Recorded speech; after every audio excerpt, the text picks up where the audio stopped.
All right, good morning, everyone, and welcome to this session to commemorate the life of Bobby McMillon. My name is Rodney Sutton, and really good friends with Bobby. The three of us all were some of his closest friends in the last, well, Sheila for 50 years, 40 years, and a long time for me. And then, so let me introduce the rest of the folks here. This is William Ritter, and he's a graduate from ASU over in Boone, degree in folk life department. App studies, yeah. And then William was a part of the participant in the North Carolina Arts Council through South Arts and the apprenticeship mentor grant. And he was matched up with Bobby. They had won the first one of those grants 3 years ago, 2 years ago. And yeah, and so he really, in those last years of Bobby's life, really helped archive and help Bobby go back and remember stuff that he hadn't been singing in a long time, and we learned lots and lots of Bobby's songs. And then we have Ms. Sheila K. Adams, a 2013 National Endowment of the Arts Fellow, known, yes, for keeping the ballad tradition of her home county, Madison County, North Carolina, and from her family in Sutton, Laurel, and acknowledging all that she has done for keeping that tradition alive and storytelling and ballad singing. And Sheila was probably Bobby's best friend. Yeah. Yeah, for the last, until he passed away back in November. And so one thing that's happened is different schools were interested in Bobby's materials, all of his collection, and we all knew that he had told us that he wanted to stay in Madison County, stay at Mars Hill University, because that's one of the few counties where there's been this unbroken chain of people singing these old ballads that he was so into, and he learned so many of his ballads from the singers from Sutton, Laurel. And but not just that, and Sheila and we would talk to you more about it. He collected ballads from all over the mountains, and his collection is at Mars Hill University, and Sheila, William, and I are working on archiving it, and what a pleasure that's been, and going back to letters and things that have been written down over the years. So I'm going to turn this over to the people that can actually sing you some of Bobby's songs. And so William Ritter and Sheila K. Adams. Ladies first. Ladies first? Yeah. You sure you don't want to sing that when you sung it? Huh? I'll just. You want me to go first? Well, I mean, you don't have to. Well, I can't. As you can tell, we've not talked much about how we're going to do this, but when you knew Bobby McMillon, you didn't have to worry about it because the man knew probably 1,000 traditional ballads and knew 5 variants of each one of those. So his mind was pretty full. Bobby was my best friend for, I guess, 50 years, and I really do miss him. But this is one that he taught me in 1976. We were up at the bicentennial celebration in Washington, D.C. Bobby and I had met a little bit before that. We met in 72, and we kept getting to know each other a little each year. We'd meet up at festivals and that sort of thing, but we really bonded in 1976 at the bicentennial celebration because I was up there herding a bunch of cats, and that's the honest truth. If you can imagine trying to herd about 15 cats in the same direction, that was what I was doing, because I had all of my older relatives were up there, as well as Kaz Wallen. They were all women except for Kaz. And so I had sort of the reins loosely, very loosely around all these older women. And so I just finally had to turn Kaz Wallen over to Bobby McMillon, which I had no idea what I was doing at the time, but that developed a relationship between my family and Bobby's to where they literally thought that Bobby was part of our family.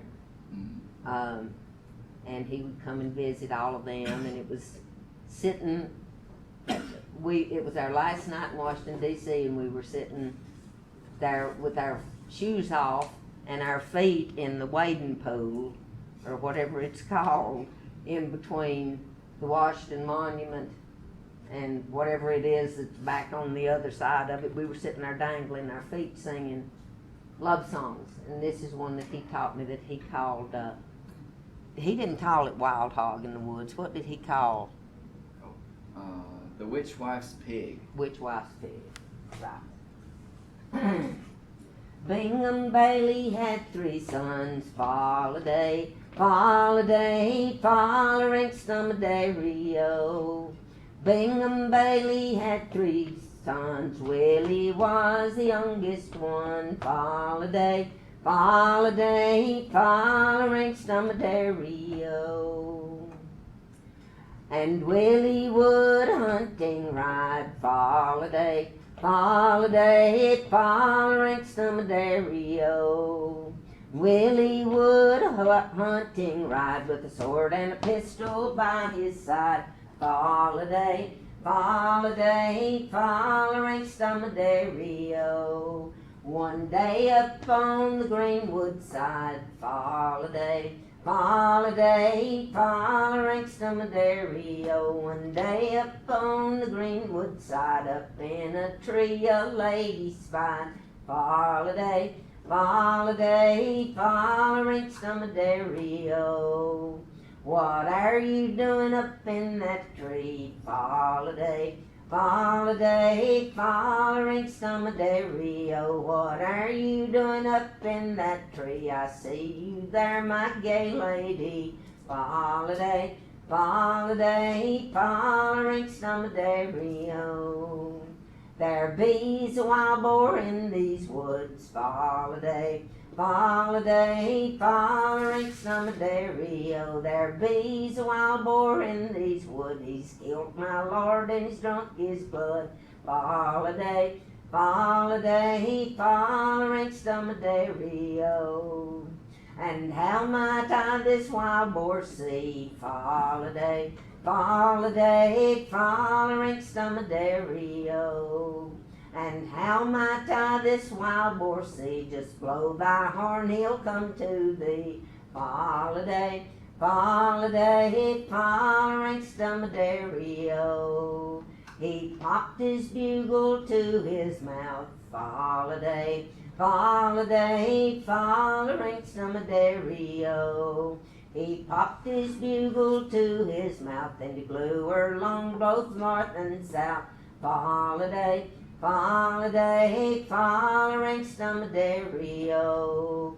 Over yonder he comes through the brush, Foliday, Foliday, Follering Stumadario. Over yonder he comes through the brush. He's cutting his way through the oak and dash, Foliday, Foliday, Follering Stumadario. They fit the fight up in the day, Foliday, Foliday, Follering Stumadario. They fit the fight up in the day, and in the end the boar he slay, Foliday, Foliday, Follering Stumadario. They rode down by the wild boar's den, Foliday, Foliday, Follering Stumadario. They rode down by the wild boar's den, and they saw the bones of 1,000 men, Foliday, Foliday, Follering Stumadario. They met the witch wife on the bridge, Foliday, Foliday, Follering Stumadario. They met the witch wife on the bridge. Be gone, you rogue, you killed my pig, Foliday, Foliday, Follering Stumadario. Into his locks the witch wife flew, Foliday, Holiday, following Stumadario. Into his locks the witch wife flew. You damned old rogue, I will kill you. Holiday, following Stumadario. He split the witch wife to the chin. Holiday, following Stumadario. He split the witch wife to the chin. Then it's up behind and away again. Holiday, following Stumadario. I left out 2 verses, so I'm going to sing them for you. If you can believe that, there was even more to this song. Let's see. Says, the witch wife is talking to him, says, these 3 things I crave of thee. Holiday, following Stumadario. Says, these 3 things I crave of thee. Thy hawk, thy hound, thy gay lady. Holiday, following Stumadario. Said, these 3 things you can't have from me. Holiday, following Stumadario. Said, these 3 things you can't have from me. My hawk, my hound, my gay lady. Then she flies into his locks, and then he splits her to the chin. And then there's a piece of cornbread laying on the shelf. Holiday, following Stumadario. Piece of cornbread laying on the shelf. If you want more song, you'll have to sing it yourself. Holiday, following Stumadario. Do you remember the verse of that about the church? Mm-mm. There's one about the Oh, there it is. the something church, and it basically says, if you don't believe me, you can go down and see where he's buried, the wild hog. Oh, really? Yeah. Did Bobby sing it Oh, for you? Oh yeah, yes. Yeah, I very vaguely remember the first time I ever drove Bobby anywhere, and I just, I was used to people you had to prod a lot harder to get to sing songs. And I said, Bobby, you ever sing a version of like Wild Hog in the Woods or anything much? And he didn't say yes, he just started singing in the car.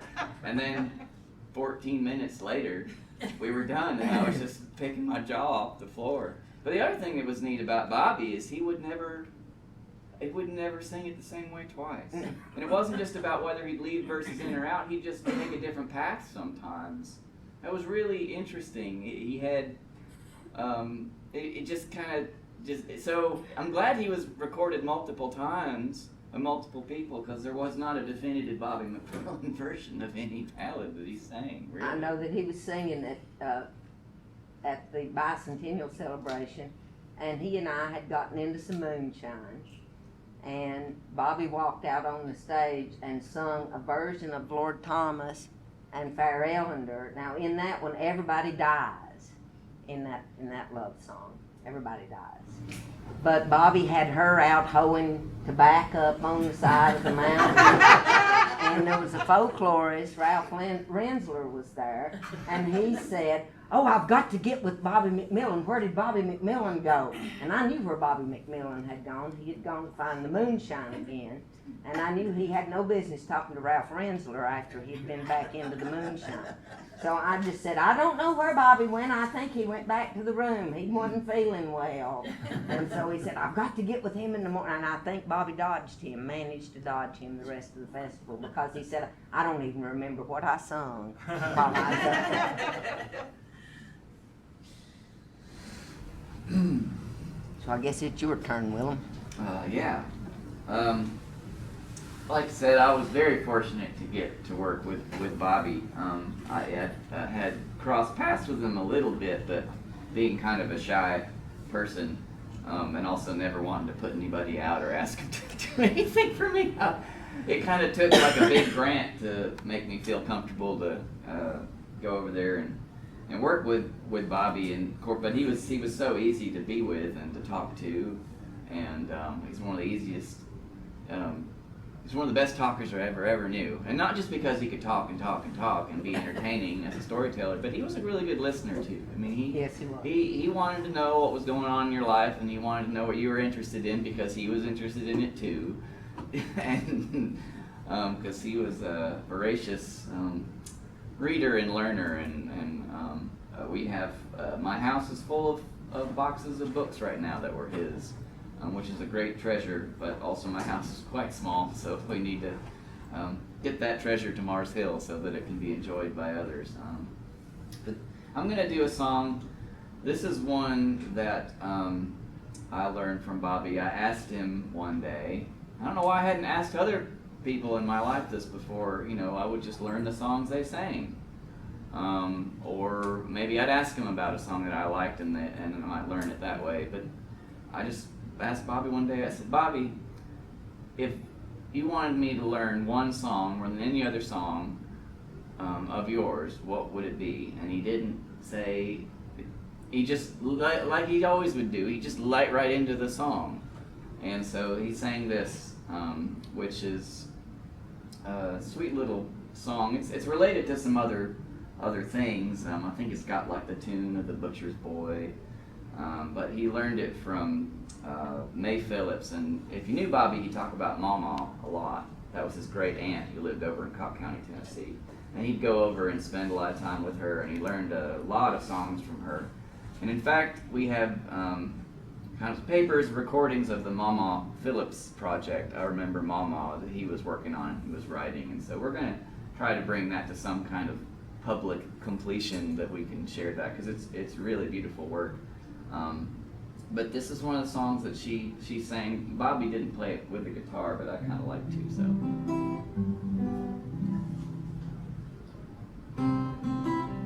You have to forgive me.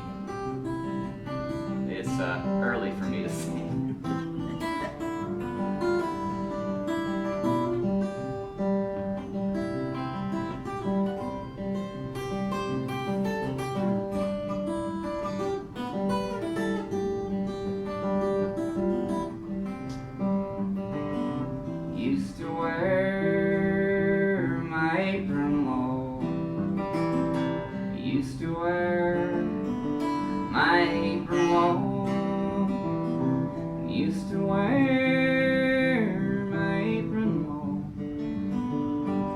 Followed me through frost and snow.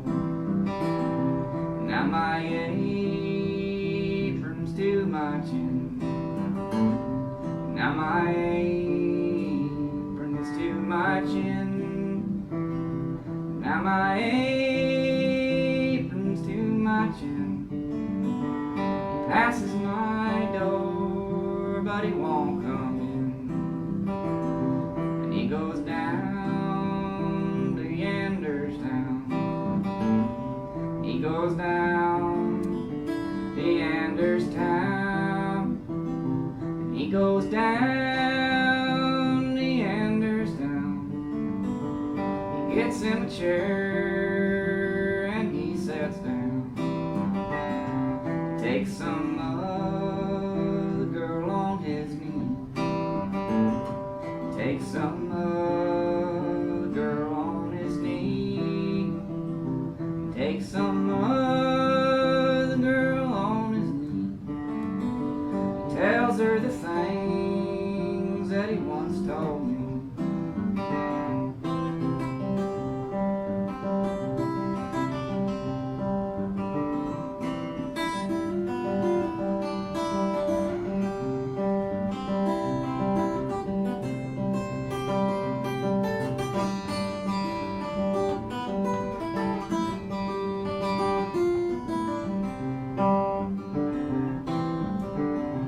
Wish to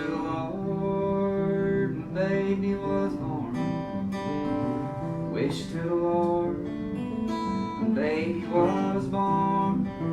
And wish to the Lord when baby was born. Setting on his papa's knee. And me for a girl all dead and gone. Me poor girl all dead and gone.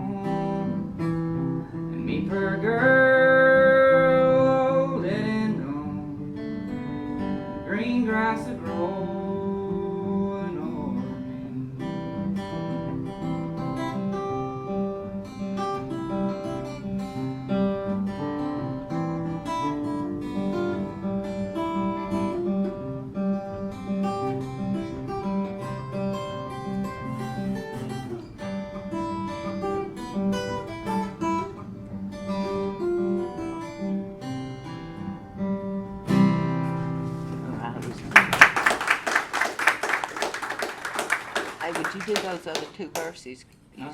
you did this morning when you said Oh, that you. yeah. William said to me, he was playing that this morning, he said to me, well, he said, I've kind of put together these two verses because I feel real sorry for the gal in this song. So I asked him if he would just sing those for you.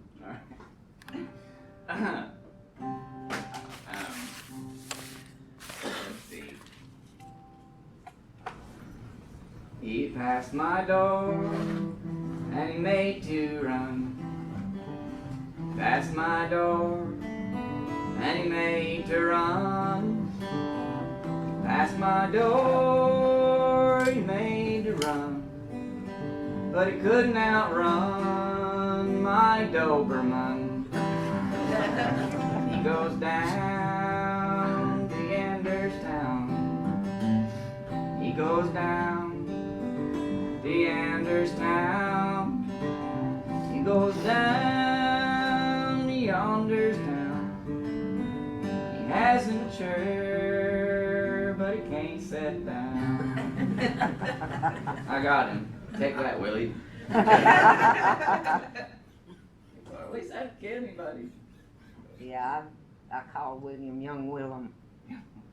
Well, I was sitting here thinking that Bobby had these unique ways of pronouncing words. Now, you think I've got an accent. Bobby had a true mountain accent that had stayed just about as pure as when he first opened his mouth, I think. And he was as interested in dialect and the way people talked.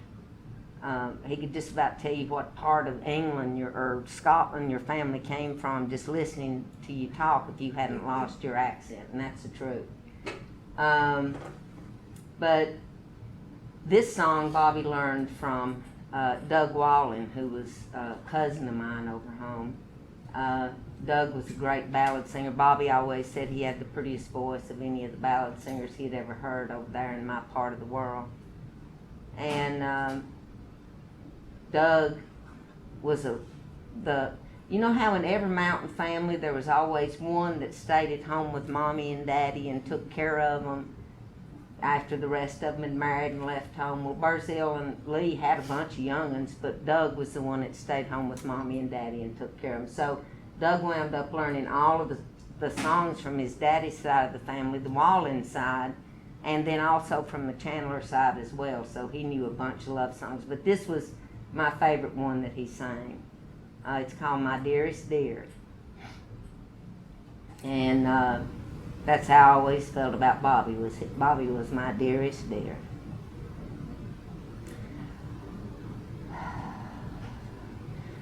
My dearest dear, the time draws near when you and I must part, and no one knows the inner grief of my poor aching heart, or what I've suffered for your sake, the one I love so well.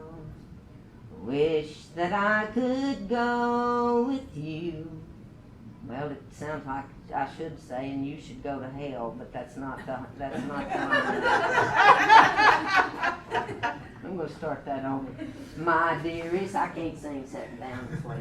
Did you take a swig of Coca-Cola? My dearest dear, the time draws near when you and I must part, and no one knows the inner grief of my poor aching heart, or what I've suffered for your sake, the one I love so dear.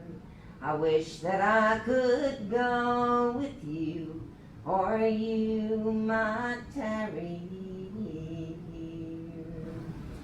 Wished your breast was made of glass, and in it I'd behold my name in secret I would write in letters of bright gold. My name in secret I would write, believe me when I say, you are the darling of my heart, unto my dying day. When you're on some distant shore, think on your absent friend. When the wind blows high and clear, a line to me pray send. And when the wind blows high and clear, pray send it love to me, so I might know by your handwrite how times has gone with thee. And that's my dearest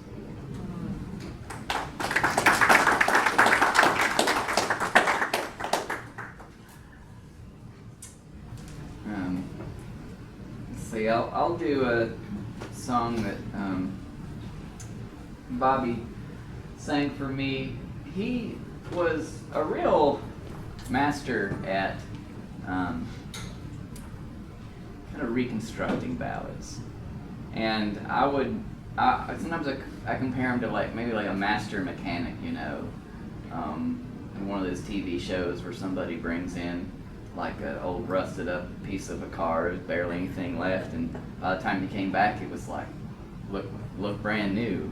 And Bobby could really do that with these songs, because he knew them so well. I mean, he really just had spent, that was one of his life's works, but was just to be so familiar with not just the lyrics because of how much he read and how much he listened to recordings and all the people that he knew personally and learned from, but he also really knew the culture well, so he knew how people talked, and he knew things you would say and you wouldn't say. But he also was able to just reconstruct these ballads, and sometimes he'd come along, find out his favorite tune for something, which wasn't always the one he sang out, because sometimes he wanted to sing a version he'd just learned from someone and kind of wanted to honor that person. But so this is one of those ballads that Bobby would call a collated text. In other words, that he brought in multiple pieces and put them together, and I think it's important to be careful doing that kind of a thing. But if anyone could do it, Bobby could do it. I mean, he was just he was a real artist with great care would put these songs back together. And so this is one that I don't exactly remember where he got the tune. The tune I think he got from a woman in Virginia, and most of the lyrics actually came from Gaither Carlton, Doc Watson's father-in-law. But it's called Georgie, and it's maybe my favorite, one of the songs just that Bobby taught me. Let's see if I can get it in the right key. I'll do it in G.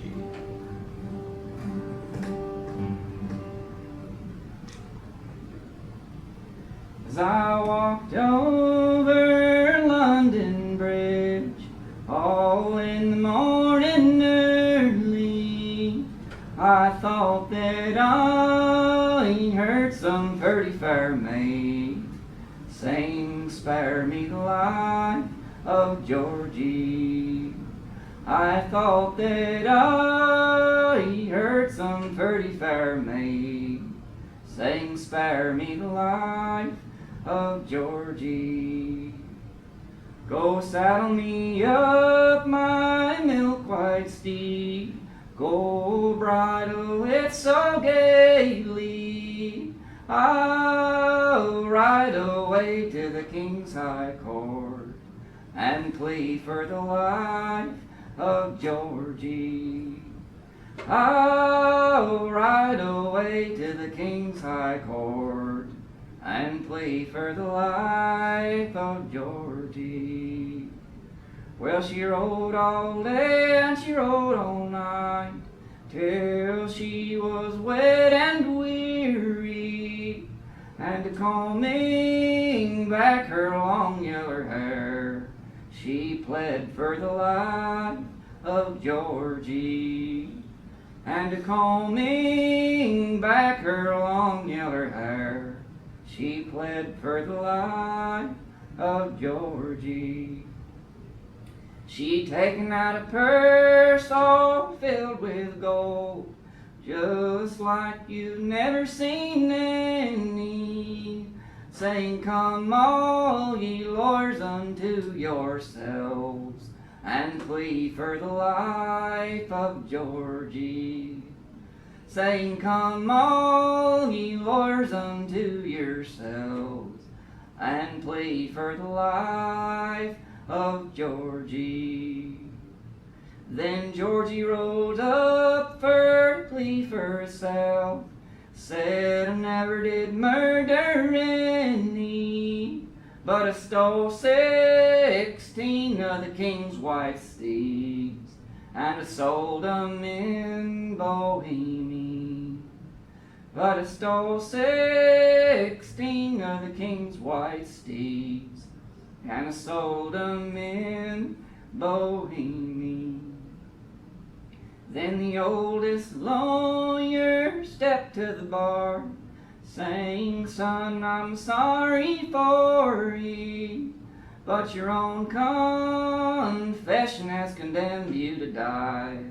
May the Lord have mercy on ye. But your own confession has condemned you to die. May the Lord have mercy on you." Then, as Georgie was riding through the town, he bid farewell to many, and he bid farewell to his own true love, and it grieved him worse than any. Then he bid farewell to his own true love, and it grieved him worse than any. They hung him there with a golden chain, just like you've never seen any, for he was a member of the royal race, and he courted him a virtuous lady. For he was a member of the royal race, and he courted him a virtuous lady. If I were over on yander's hill, where kisses I've had plenty, with my sword and my true love by my side, I'd fight for the life of Georgie. With my sword and my true love by my side, I'd fight for the life of Georgie. I forgot my favorite verse. Oh, Something that Bobby would do, which I thought was really clever and interesting, is if he was going to say a word more than once, and he would sometimes sing it in different pronunciations. I don't know if you ever noticed that. So he might say, like in another song, he might say yander 2 times there, and the last time he says yonder. And I always wondered if that was a way of him to either honor that there's multiple ways of saying something, or that it was like, in case you didn't know what a yander is, it's a yonder. But, right. But he'd do that a lot, which I always thought was really interesting. I bet you it was the latter. Yeah. Just to make sure everybody knew what yander meant. Yeah. Bobby knew more dirty songs than any human being that I've ever known. And they were, I mean, they went beyond dirty songs. They were raunchy songs. I mean, just raunchy. Yeah, not ones with like 1 or 2 dirty lyrics, but the thing can't stand without dirt. That's exactly right. And he always loved this one because he said that what Inez had done was to take a tame little song and turn it into this really dirty song. So I'm going to sing it for you. It's whatever you do in your imagination has nothing to do with the way that I'm singing this song. It's all up to you. You can take it wherever you want to, just inside your head. There was an old farmer lived over the hill. If he ain't moved away, he's living there still singing fi, diddle-I, diddle all day. No, what did I just do? Did I go into something else? Yes, I did. I'm gonna back up. There was an old farmer who lived by the sea, and a merry old farmer was he. He had a fair maiden who laid on the grass, and every time she turned over, she'd show her fair ruffles and tuffles as slick as a duck.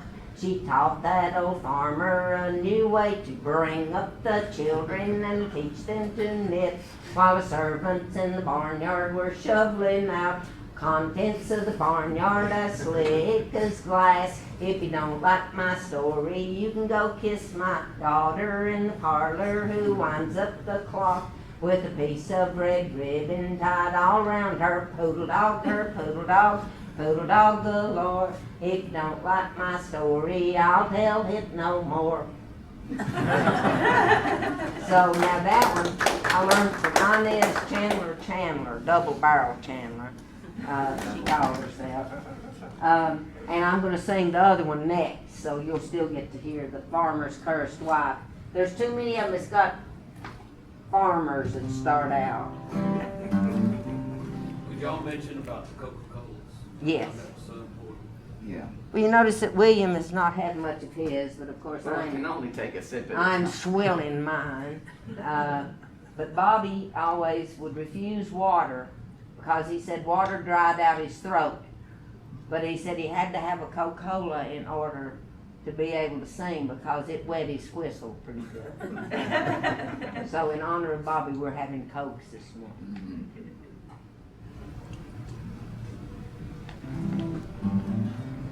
This is kind of a, it might even be a kind of a, I don't know, you wouldn't call it triptych, but a ballad, but there's kind of a 3 songs that are sort of interrelated.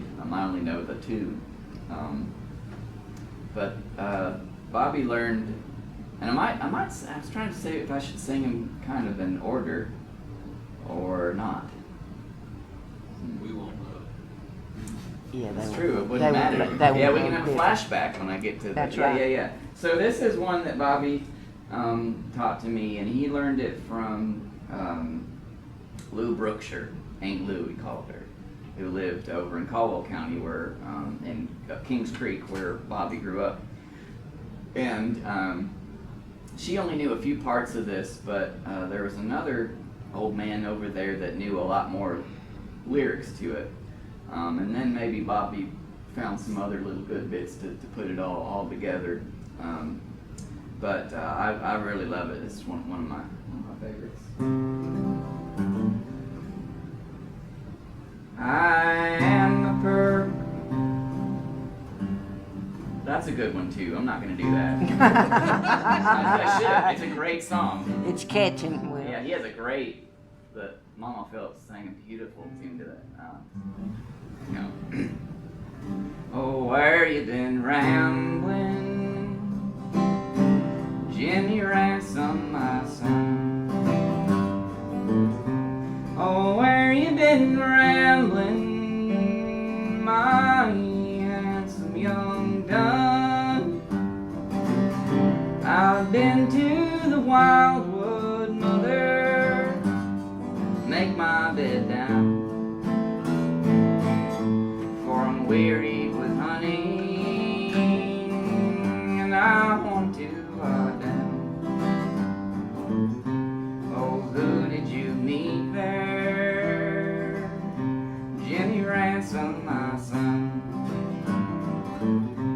Oh, who did you meet there, my handsome young dun? I met with my true love, mother, make my bed down, for I'm weary with hunting, and I want to lie down. What you had for your supper, Jimmy Ransom, my son? What you had for your supper, my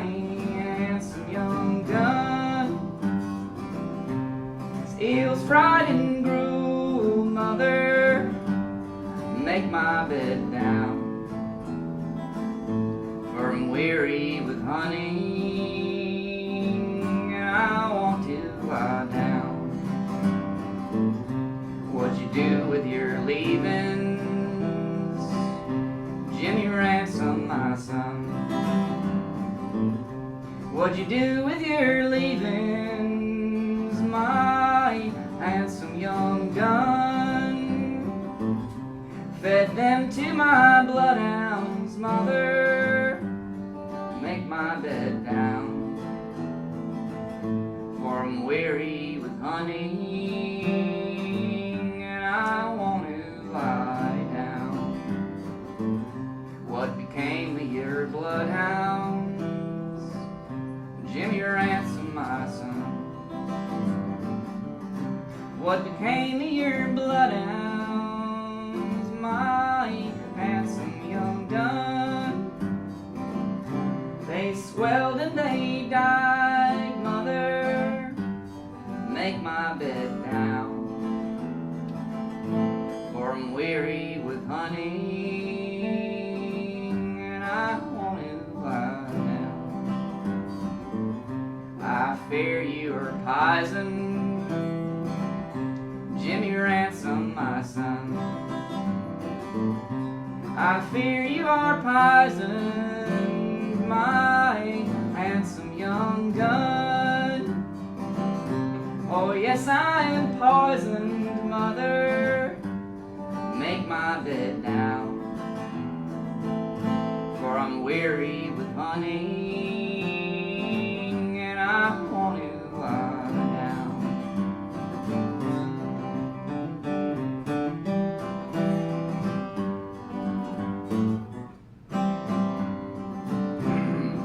Then we get into the will part. What do you leave to your mother, Jimmy Ransom, my son? What do you leave to your mother, my handsome young gun? My house is in lands, mother, make my bed down.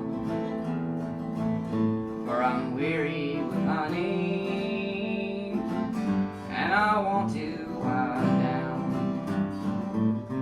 What'd you leave to your father, Jimmy Ransom, my son? What'd you leave to your father, my handsome young gun? My hawks and my hounds, mother, make my bed down. For I'm weary with hunting, and I want to lie down. What'd you leave to your sister, Jimmy Ransom, my son? What'd you leave to your sister, my handsome young gun? My silver and gold, mother, make my bed down. For I'm weary with hunting, and I want to lie down. What do you leave to your sweetheart, Jimmy Ransom, my son? What do you leave to your sweetheart, my handsome young gun? It's hellfire and brimstone, mother, to bake her bones brown. She is the reason that I'm lying down.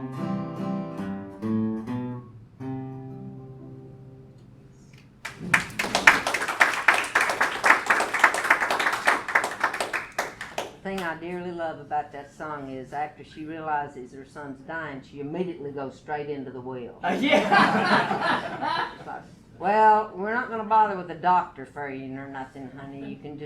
You'll just have to go your way. But what are you going to leave to me? What are you going to leave to your daddy? What are you going to leave to your brothers and sisters? And I kind of wonder, he says, my hawks and my hounds. I'm like, The living ones or the ones that The swelled one and that died? swelled and died. Yeah. Right. I'm assuming he had more hounds than just those. Yeah, Caswallin sung my mules and my wagons. Ah.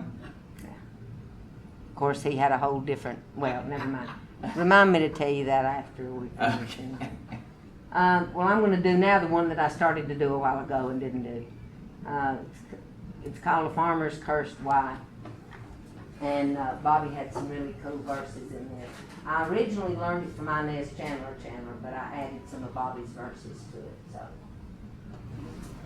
and it starts out with an old farmer too. There was an old farmer lived over the hill. If he ain't moved away, he's living there still, singing fi fi diddle-I, fi diddle-I, diddle all day. Well, the devil stepped up to the old man at plow and said, one of your family I'm a-taking right now, singing fi fi diddle-I, fi diddle-I, diddle all day. And the farmer, he said, I've come undone. You've come to get my only son, a-singing fi fi diddle-I, fi diddle-I, diddle all day.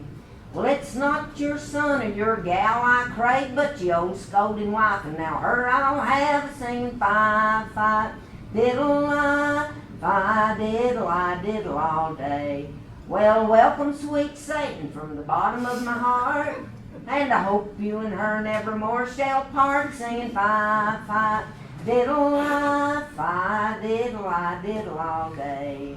Well, he stuffed her down in an old tow sack, and he looked like a camel with a hump on its back, singing fi fi diddle-I, fi diddle-I, diddle all day. Carried her down to the forks of the road, said, get down, old woman, you're a hell of a load, singing fi fi diddle-I, fi diddle-I, diddle all day. Toted her up to the gates of hell, said, punch up a fire, boys, roast her well, singing fi fi diddle-I, fi diddle-I, diddle all day. Well, there's 6 little demons a-settin' on the wall. She grabbed up a poker and smashed them all, singing fi fi diddle-I, fi diddle-I, diddle all day. Long come a little devil, he's dragging his chain. She got him up and smattered out his brains, singing fi fi diddle-I, fi diddle-I, diddle all day. Well, she grabbed old Satan by the hair of the head, said, I'd have done killed you if you weren't done dead, singing fi fi diddle-I, fi diddle-I, diddle all day. Well, the littlest demon stepped up and said, better take her back, Daddy, or we'll all be dead, singing fi fi diddle-I, fi diddle-I, diddle all day. She is 7 years going and 7 coming back, and she reached for the backer that she left in the crack, singing fi fi diddle-I, fi diddle-I, diddle all day. And the farmer, he said as he run o'er the hill, if the devil won't have her, be damned if I will, singing fi fi diddle-I, fi diddle-I, diddle all day. Children, they said, we surely are cursed. She went to hell and she's come back worse, a-singing fi fi diddle-I, fi diddle-I, diddle all day.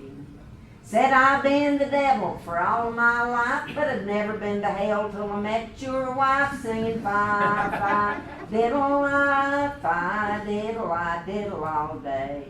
Well, this proves that the women are better than the men, 'cause we can go to hell and come back again, singing fi fi diddle-I, fi diddle-I, diddle all day. And that's the Farmer's Cursed Wife.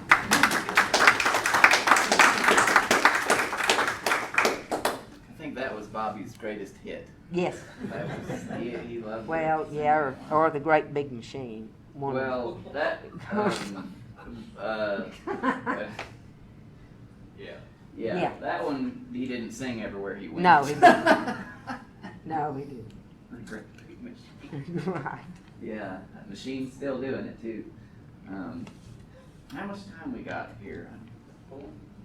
Another 25 minutes. Oh, really? It goes to 10:15 or Hot 11:15. dog. 11:15. Well, I've got a couple of fellers right at the end I want to dance. One of them's Rodney. Cause, Do we have a dancing board? well, you can just get up and shuffle a little. And I want you to come. Bobby, We'll do it later over yonder. Are you Okay, sure? Yeah. All right. we'll do All right. that later. Well, and I do want to say I'm really glad we're doing this because, you know, we've had some kind of things where we got together and celebrated Bobby, but I never felt like we sang enough ballads, any of them. And that's the thing, you know, you get around and be playing fiddles and stuff, and I mean, Bobby liked that, but he wanted to sing, dang it. Like, he was ready to sing. And so, yeah, the more singing, the merrier. I think I'm going to try to be really ambitious and sing a long one. Okay. Cool. I haven't sung this one out in public, but I sing it all the time. It's great for long stretches of road. Yeah, and or lawnmowers. It's good for lawnmowers too. That's actually where I learned to sing. It's because when I was about 5 years old, I remember going to church, coming back from church, and I asked one of those, as Bobby would call a deep-thoughted question. Deep-thoughted question. Yeah. But I said, why do people sing if they sound bad? And my brothers turned right around and said, oh, they don't know they sound bad, William. And I went, so I decided I would never, ever sing, ever, anywhere in front of anybody. And I didn't. I really didn't. I wouldn't even hardly mumble in the shower. But my parents, being, I don't know, they're back to the Landers, but they didn't have sheep or anything, but they had just like lots of grass. And then down the road, there's another piece of property that had lots of grass. And so I'd mow all that and be dodging around apple trees and stuff. And that lawnmower was so dang loud that I was so ADD that it just was the most boring thing in the world. And I was trying to distract myself from running over little frogs and bees and things, and I hated it. I still hate mowing. Anyways. And I'd have to get on my little lawnmower and go like a mile down the road in the lawnmower to go mow down there. And so all I could figure out to do is start singing, and I started to kind of get to know about these old folk songs that were really long because they were great. And it's good mental exercise to try to think of the next lyrics, and so I just sing along to whatever key lawnmower is in. And one day one of my neighbors drives up in the four-wheeler. She says, William, I just love to hear you sing on that lawnmower. What? I was like, man, it must not be that bad if it sounds good to somebody over the top of really over the top of the lawnmower. Yeah, and so then she came over and she said, honey, you ought to go sing in church. So I did, and that's where it kind of cut my teeth getting up and singing. Yeah, but I'll do this as a good lawn mowing song, and I'll try to sing all the verses. And we'll get them all killed by the end. You want us all to make lawnmower noises for you so you feel.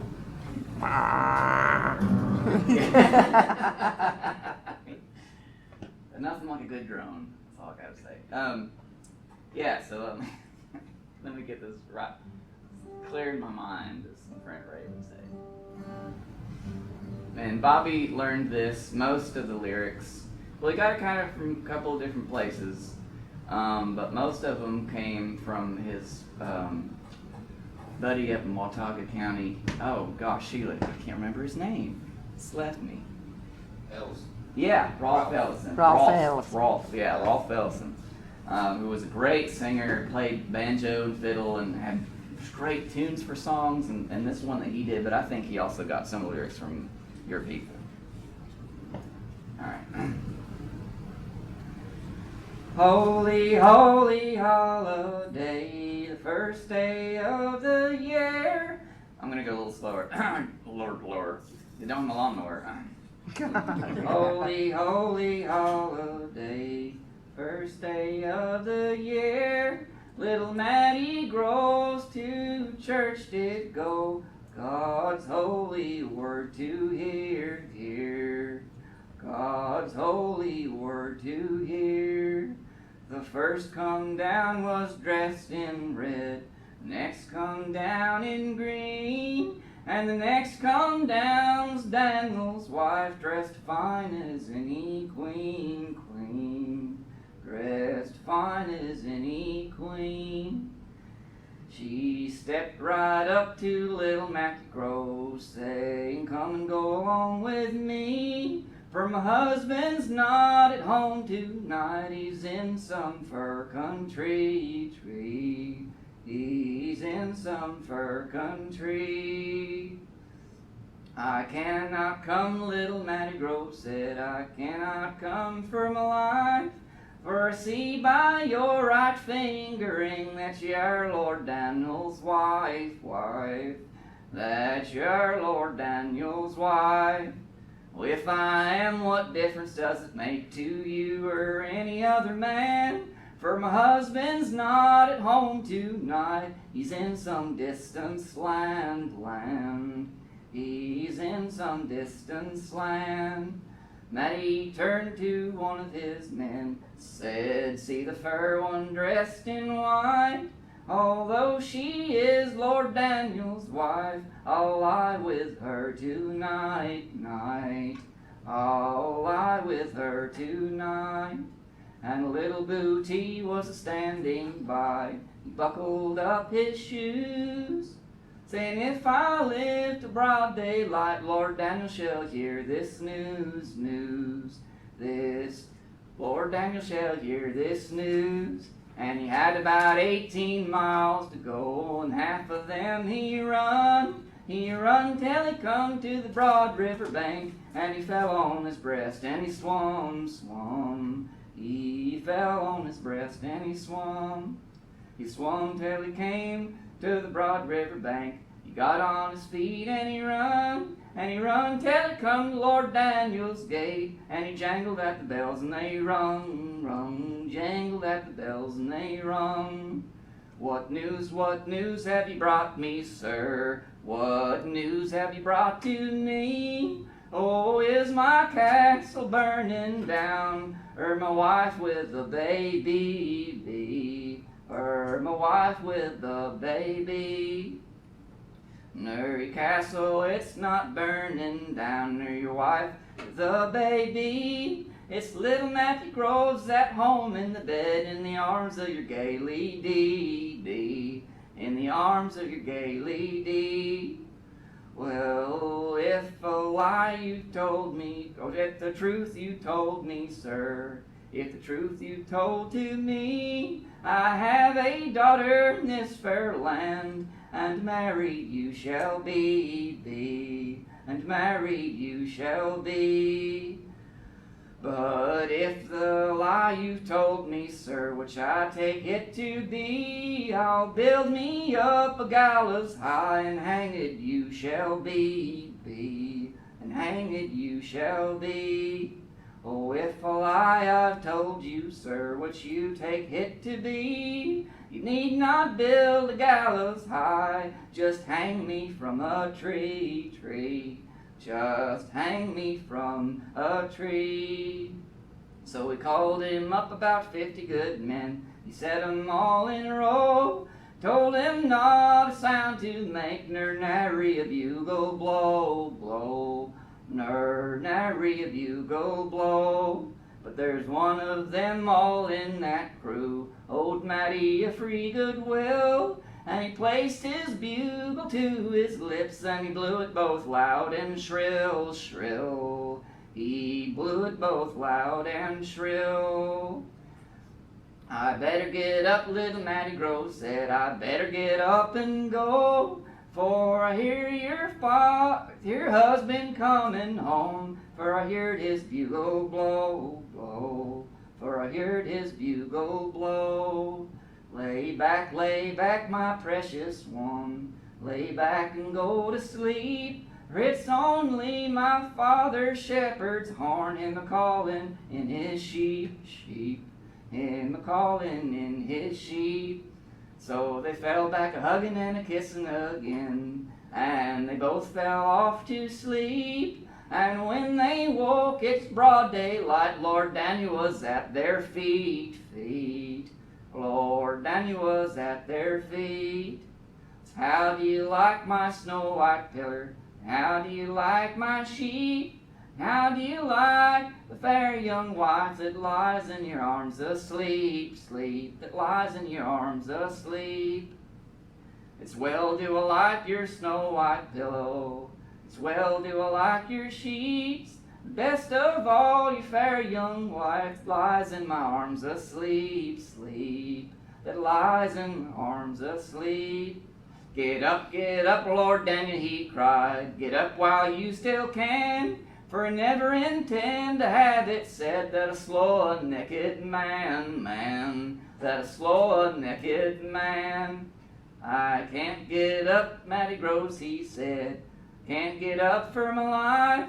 For I see you have two glittering swords, and me not as much as a knife, and me not as much as a knife. Oh yes, I had two glittering swords, and they cost me deep in the purse. And you shall have the very best one, and I shall take the worst. And I shall take the worst. And you can make the very first lick and strike it like a man. And I will take the very next lick, and I'll kill you if I can. I'll kill you if I can. And Matty, he made the very first lick, and he made it awful sore. Lord Daniel took the very next lick, and he killed little Matty in the floor. He killed little Matty in the floor. And he took his lady by her right hand, and he set her on his knee, saying, who do you love best of all? It's little Matty Groves or me. Little Matty Groves or me. It's well do I like your fingering, and better do I like your chin. But most of all, little Matty Groves, more than you and all your kin. Than you and all your kin. So he took her by her lily white hand, and he led her to the hall, and he placed his pistol to her breast, and she fell with a special ball. She fell with a special ball. Oh, hark, Lord Daniel, he cried, the nightingales to sing. Tonight I killed my own true love, and tomorrow I shall hang. And tomorrow I shall hang. Well, you did a good job on that.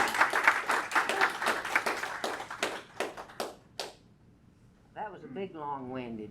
Yeah. You get to do two now. Well, I get to do two. Well, I'm going to do the one that Bobby loved to sing a lot. I don't know why I'm winding up getting to do all the dirty ones. You would think that William would have at least done one of them. That just makes me think Bobby's with us. Right, probably is. Right. But this is, Bobby called it the 7 nights drunk, but I just did 4 nights in public, and you'll understand why. I come home the other night as drunk as I could be. And I saw a horse standing in the stable where my horse ought to be. Said, come here, my little wifey, explain this thing to me. Whose horse is that standing in the stable where my horse ought to be? You blind fool, you drunk old fool, now can't you plainly see that's only a milk cow your granny sent to me? Well, I've traveled this whole world over 100 times or more, but a saddle on a milk cow's back I never did see before. I come home the other night as drunk as I could be, and I saw a hat hanging on the rack where my hat ought to be. Said, come here, my little wifey, explain this thing to me. Whose hat is that hanging on the rack where my hat ought to be? You blind fool, you drunk old fool, now can't you plainly see that's only a dish rag your granny sent to me? Well, I've traveled this whole world over 100 times or more, but a J.B. Studson dish rag now I never did see before. I come home the other night as drunk as I could be, and I saw some breeches laying in the floor where mine ought to be. Come here, my little wifey, and explain this thing to me. Whose breeches is that laying in the floor where mine ought to be? You blind fool, you drunk old fool, now can't you plain I see?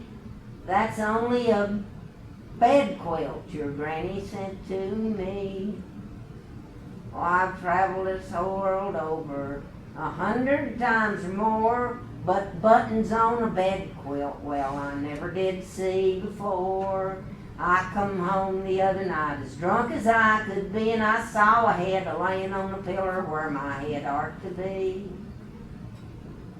Come here, my little wifey, and explain this thing to me. Whose head is that laying on the pillar where my head ought to be? You blind fool, you drunk old fool, can't you plain I see? That's only a cabbage head your granny sent to me. Well, I've traveled this whole world over near 1,000 times or more, but a mustache on a cabbage head I never did see before. And then I can hear Bobby going bang bang on the guitar. You'll have to use your imagination.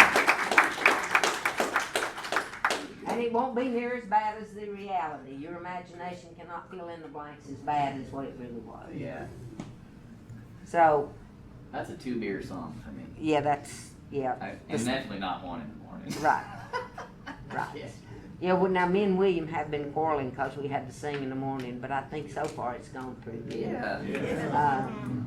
But do you mind if I sing Bright Smile? Do I mind? Yes. Not a bit. Oh, well, good. I figured you'd say that. That's why I asked you.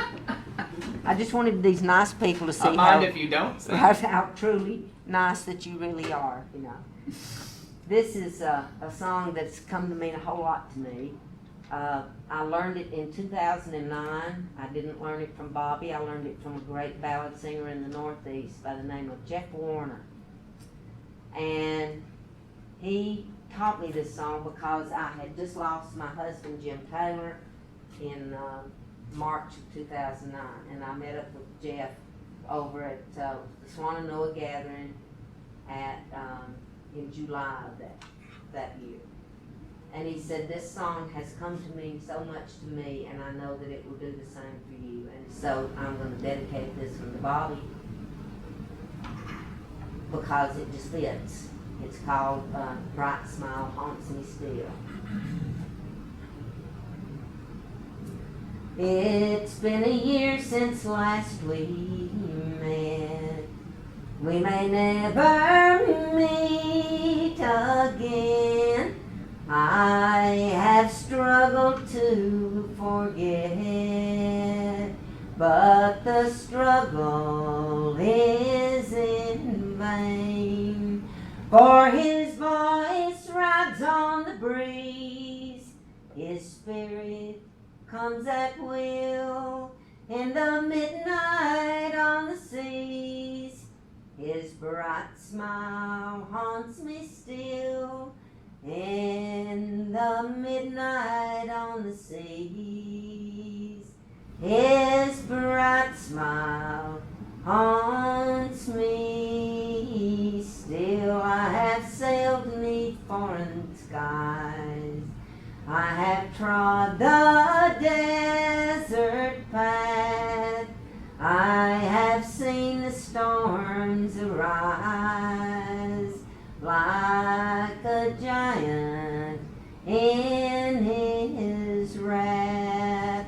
Every act that I have done that a reckless life can lose, and his spirit has now gone. His bright smile haunts me still, though his spirit has now flown. His bright smile haunts me still at the first clear break of dawn. As I gaze upon the deep, his form still fills my sight as the stars their vigil keep.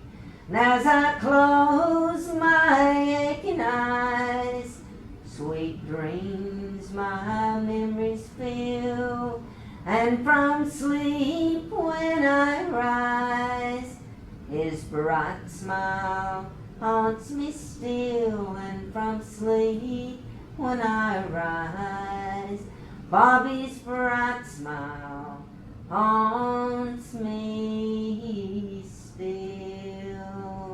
And it does.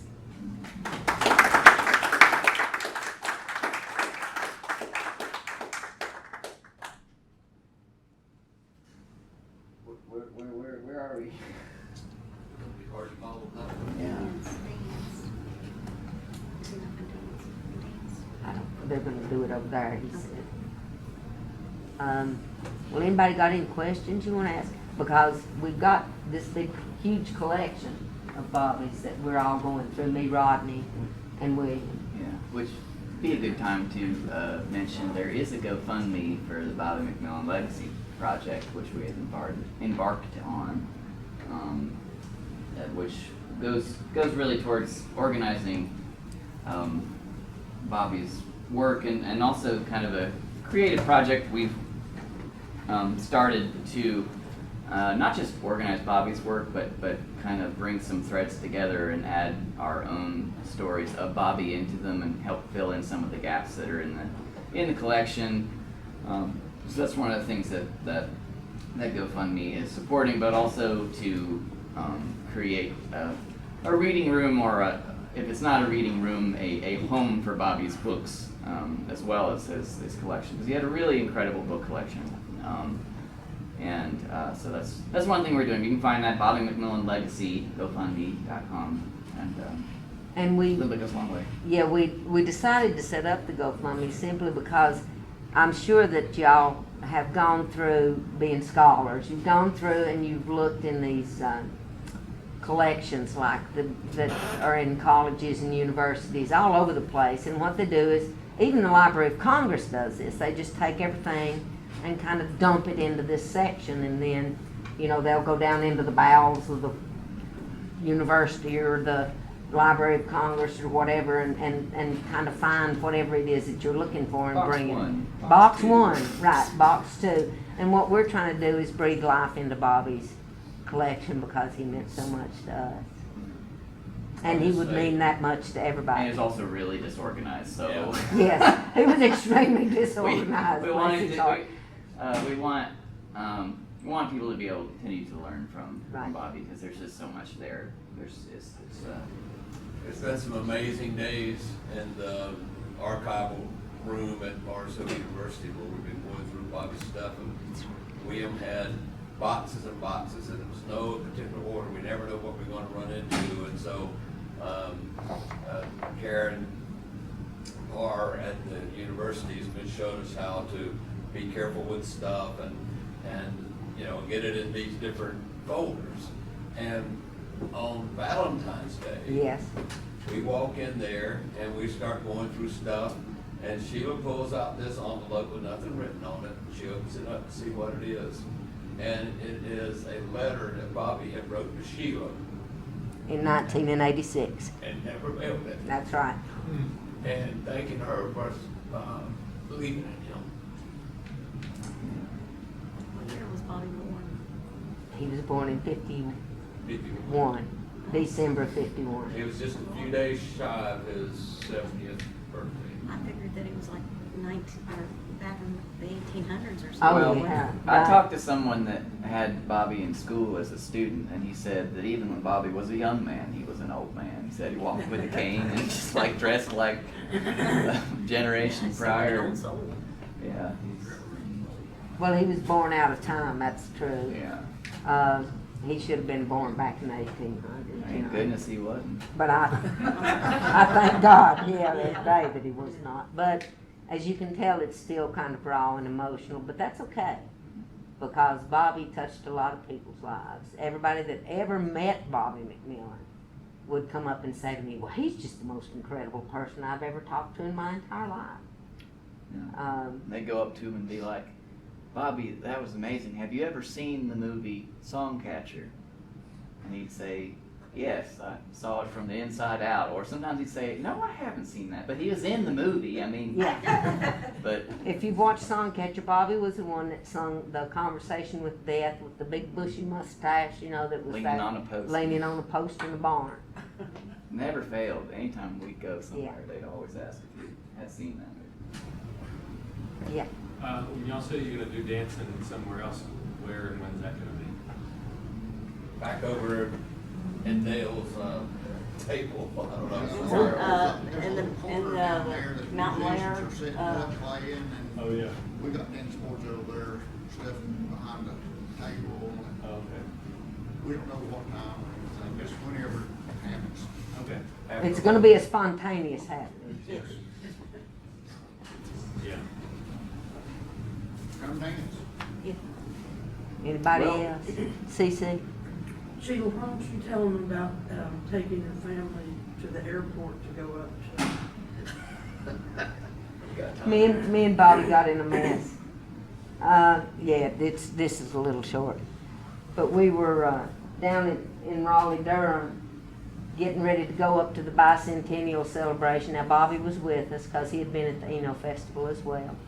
By that time, he had agreed to take charge of Kaz Wallen, which I felt like the weight of the universe had been lifted off my shoulder, because Kaz would leave home with about $1,500 in $100 bills rolled up in the bib of his overalls.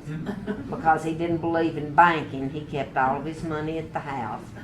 And he would go out with all these $100 bills, and he kept disappearing on me. Everywhere we would go, Kaz would disappear. Well, I found out why later, which I'm not going to share with y'all, but use your imagination. And so, but we were trying, they, as Granny said, they put us on that airplane pre-crack, which meant before the crack of dawn. And so we were out there in the dark, stumbling around, trying to get into the airport, and we get in the airport, and there's nobody, but there's security. This is back when you could get on an airplane heading for Washington, D.C. and wind up in Libya. They were hijacking back then. And so they'd started to check things. Well, Granny had her pocketbook, and there was this little bit of an argument because Burzell and Evelyn Ramsey and Martha and all of them had laid their pocketbooks down to be x-rayed, you know, to go through the x-ray machine, and they had gone on down through the airport till finally it was just me and Granny standing there. Bobby had shuffled down with Kaz, and they were off going down the airport. And I said, Granny, hurry up and let's get through here so we can go down there with everybody else. And she said, well, all right, but they ain't x-raying my pocketbook. Well, now Granny, before we went anywhere, would open that pocketbook. It would yawn open, and there's great big old pocketbooks, you know, them things that had the hard ridges across the top and had this big ball about the size of your fist that you could pop up, and it would yawn open for about 3 feet. And then she'd just stand and reach up on her dresser and rake everything up on the dresser off of that big pocketbook. And so I said, Granny, why don't you want them to x-ray your pocketbook? What have you got in there? Have you got a camera or something you're afraid maybe the film might? And right in the middle of the airport with security guards standing around and all, Granny reaches down in there and says, I ain't got a damn thing down in there but this. And she brought out that little snub-nosed 38 that she always carried everywhere she went with all the chambers loaded. Well, they took the gun away from her, needless to say, and they separated the gun. They put the cylinder in one little plastic bag, and they put the rest of the gun in another plastic bag, and the pilot carried the gun up to Washington, D.C. Polite. And then, well, now this is back in the day. This was back in '76. So they gave her gun back, but they wouldn't give her bullets back. And she said, well, hell, that's just rendered me useless on this whole trip, because now I've got my gun, but I ain't got nothing to shoot in it if somebody, and I said, why do you have to always carry that gun with you anyway? And she said, because you can't never tell when you're going to run up on somebody that just needs killing. So that was a generation that's long gone, but I tell you what, I miss that wisdom that they had, because that was the darn truth. You can't never tell when you're gonna run up on that, that just needs killing. And that's a true story, no lie. So that's what I had my hands full of, and Bobby only had Kaz, and he run Bobby to death. Just as hard as he could go up there in Washington, D.C. Bobby said, I'm hard pressed to keep up with Kaz Wall, and said, and he's just a little feller.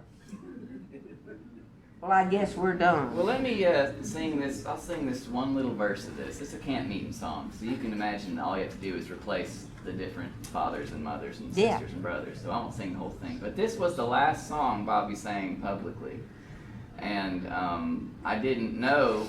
And it's interesting because I took Bobby to a little gig, and we had it on the set list. He was going to sing it last, but the gig was kind of a mess, and they cut us off, so he didn't get to sing it, and he looked a little disappointed,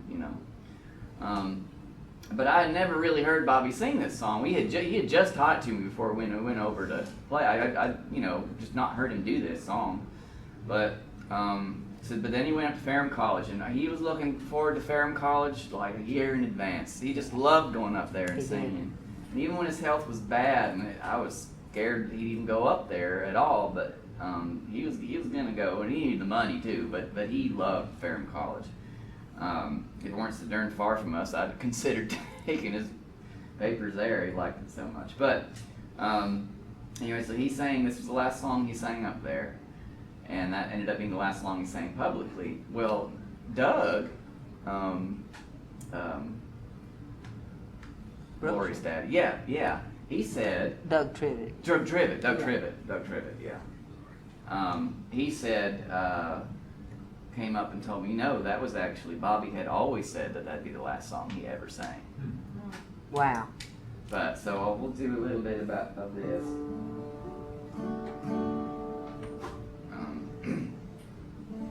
No, not that one.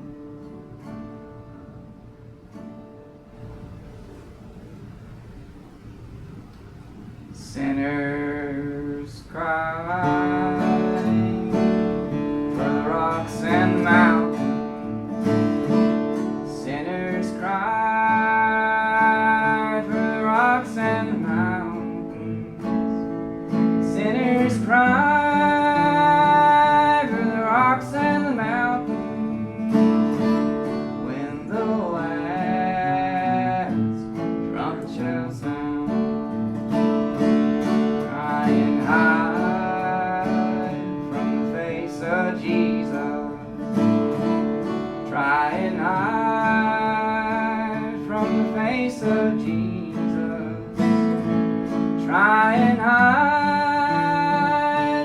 face of Jesus.